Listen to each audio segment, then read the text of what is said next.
Hello student, welcome and welcome my YouTube channel Jyoti Jaiswal. कल मैंने आपको मोड ऑफ न्यूट्रिशन पढ़ाया था और उसमें से एक टॉपिक आया था न्यूट्रिशन इन अमीबा।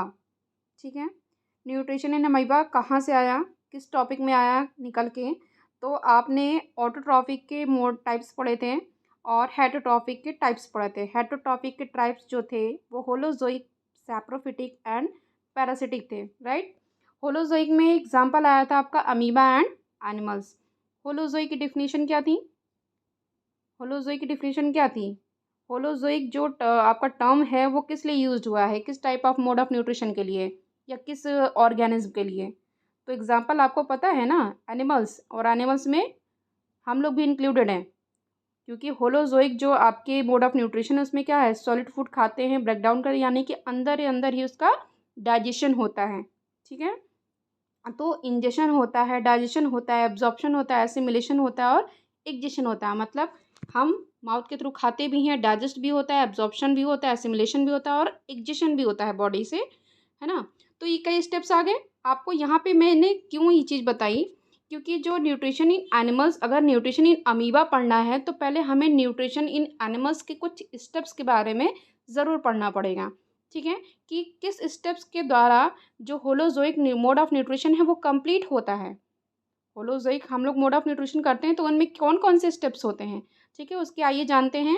कुछ आपकी दिख रहा होगा स्क्रीन पर, आपके कुछ लिखा हुआ है जिसमें न्यूट्रिशन इन एनिमल्स का चार्ट बना हुआ है, फिर आपको न्यूट्रिशन इन अमीबा का डायग्राम पूरा स्टेप बाय स्टेप समझाया गया है। तो हम आके समझते हैं कि ये जो आपको ये न्यूट्रिशन एनिमल्स में आपकी ये स्टेप्स दिख रहे हैं, ये आपको ये पूरे यही आपके स्टेप्स हैं। जब पूछा जाता है कि इससे रिलेटेड एक क्वेश्चन भी आता है कि what is the step basically used in holozoic mode of nutrition, कि आपके होलोजोइक मोड ऑफ न्यूट्रिशन में कौन कौन से स्टेप्स को यूज़ किए जाते हैं।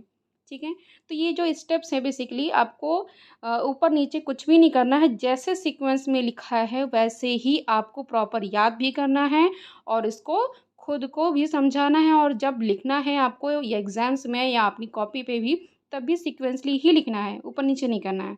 ठीक है, कि हाँ इसका डाइजेशन का नीचे कर दिया और एग्जेशन का ऊपर कर दिया, क्योंकि ऐसा करने से पूरा स्टेप ही हमारा जो मोड ऑफ न्यूट्रिशन है उसका पूरा ही रॉन्ग हो जाएगा।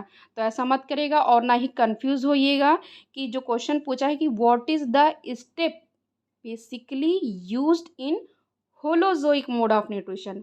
होलोजोइक मतलब एनिमल्स में पूछ रहा है, एनिमल्स मतलब ह्यूमंस, और ह्यूमंस में जो होता है कि पहले माउथ से खाते हैं, फिर डाइजेशन होता है, फिर एब्जॉर्प्शन, फिर एसिमिलेशन, देन एग्जेशन। तो ये इन स्टेप्स को हमेशा याद करना। जहाँ भी वर्ड टर्म जो आपका आता है होलोजोइक आएगा, आप तुरंत उसको दिमाग में डालिएगा कि एनिमल्स का डाइजेशन का, एनिमल्स का न्यूट्रिशन का प्रोसेस पूछ रहा है, स्टेप बाय स्टेप पूछ रहा है। तो उन्हीं स्टेप्स को आपको, इन जो ये स्टेप्स हैं आपके, इन्हीं को क्या करना है, आपको लिखना है।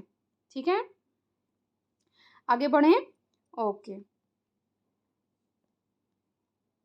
आगे बढ़ते हैं। तो ये आपका हो गया न्यूट्रिशन इन एनिमल्स के जो स्टेप्स हो गए। आपका इसी से नेक्स्ट टॉपिक आता है न्यूट्रिशन इन अमीबा।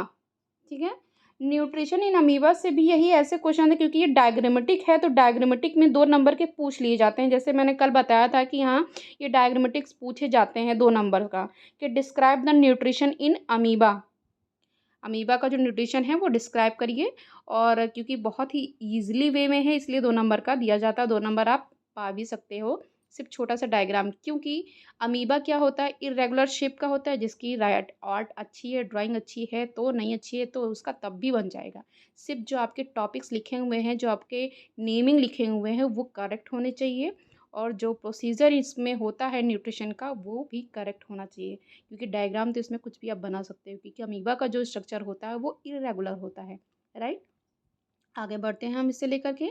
जो अमीबा का इरेगुलर शेप आपको ये सब दिख रहा होगा, ये इस तरह बना हुआ है।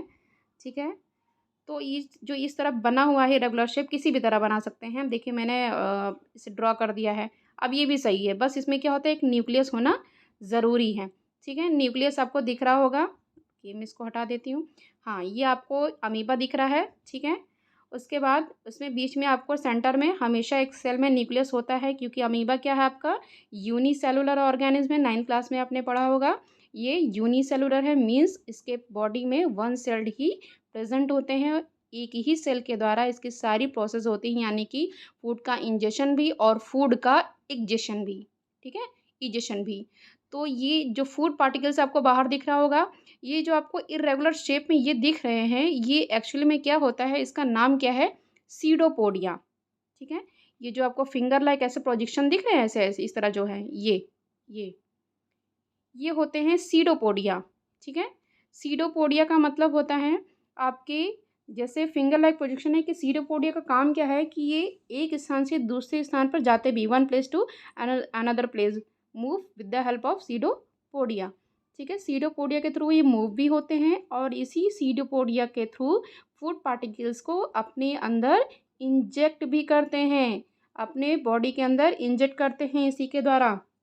और जब ये फूड पार्टिकल्स आपका सीडोपोडिया के थ्रू बॉडी में चला जाता है तो फूड वैक्यूल्स, देखिए आपको ये दिख रहा होगा फूड वैक्यूल्स, ये दिख रहा है ना यहाँ पे, सॉरी, यस, ये फूड वैक्यूल्स आपको दिख रहा है ना, ये फूड वैक्यूल्स में आपको ये जो ब्लैक कलर का स्पॉट पड़ा हुआ ये क्या है, फूड है। और ये फूड वैक्यूल के अंदर ही जो हमारा फूड है वो क्या हो रहा है, इनका ब्रेक डाउन कर रहे हैं, ये डाइजेस्ट कर रहे हैं, ठीक है। डाइजेस्ट करने के बाद ये उन्हीं सेल्स के द्वारा आपके फूड को, ये दिख रहा होगा आपको एरो से ये मैंने बनाया है, ये क्या करते हैं, इसको बाहर की तरफ इजेशन कर देते हैं, निकाल देते हैं अपनी बॉडी से। यानी कि ये जो है सीडोपोडिया के थ्रू अपने फूड पार्टिकल्स को अपनी बॉडी में इंजेक्ट भी करते हैं, यानी कि, और उसके बाद उसका ब्रेक डाउन करते हैं, और उसके बाद आपका इसे क्या करते हैं, इंजेक्शन भी कर देते हैं, ठीक है। कुछ इसमें आप पढ़ लेते हैं कि जो आपके अमीबा हैं वो दरअसल ओमनीवोर्स होते हैं। ओमनीवोर्स के बारे में तो आपको पता ही होगा क्या होता है। ओमनीवोर्स वो होते हैं जो आपके हर्बीवोर्स, यानी कि आपके वेजिटेरियन और नॉन वेज दोनों खाते हों, ठीक है, यानी कि प्लांट्स और आपके मीट दोनों खाते हों, जैसे ह्यूमंस है ना, ह्यूमंस क्या है, ओमनीवोर्स टाइप के ही तो हैं, ठीक है। तो आगे इसमें देखिए पॉइंट्स कुछ लिखा हुआ है यहाँ पे आप देख रहे हैं।